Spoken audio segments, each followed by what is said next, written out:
విషయం ఏమిటి అంటే మీరు ఈ గ్రహం మీద బతికితే ప్రతి 88 రోజులకి ఒక సంవత్సరం కంప్లీట్ అయిపోతుంది. అంటే సూర్యుని చుట్టూ ఒక రౌండ్ ని 88 ఎర్త్ డేస్ లో కంప్లీట్ చేస్తుంది. అంత ఫాస్ట్ గా తిరుగుతుంది అనమాట. వీనస్ ప్లానెట్ ఎలా ఉంటుంది? ఈ గ్రహం మన భూమి నుంచి 3 కోట్ల కిలోమీటర్ల దూరంలో ఉంటుంది. ఈ గ్రహం మీద టెంపరేచర్ ఎంత ఉంటుందో తెలుసా? 462 డిగ్రీల సెల్సియస్. మీరు ఈ ప్లానెట్ మీదకి వెళ్తే గనక ఒక్క సెకండ్ లో మాడి మసైపోతారు. సోలార్ సిస్టమ్ లోనే the most hottest planet Venus. మీకు ఇక్కడ ఒక డౌట్ రాలేదా? అదేంటి బ్రో, సన్ కి చాలా దగ్గరగా ఉంది మెర్క్యూరీ ప్లానెట్ కదా, మరి వీనస్ హాటెస్ట్ ప్లానెట్ ఎలా అవుద్ది అని? ఎలా అంటే వీనస్ కి చాలా థిక్ అట్మాస్ఫియర్ ఉంది. ఆ అట్మాస్ఫియర్ లో గ్రీన్ హౌస్ గ్యాసెస్ ఎక్కువగా ఉన్నాయి. అందువల్ల అది సన్లైట్ ని ట్రాప్ చేసి బాగా వేడిగా తయారైంది.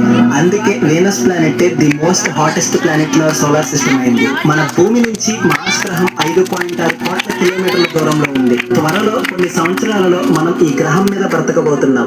అండ్ మార్స్ కి 2 మూన్స్ ఉన్నాయి. ఒకటి ఫోబోస్, రెండవది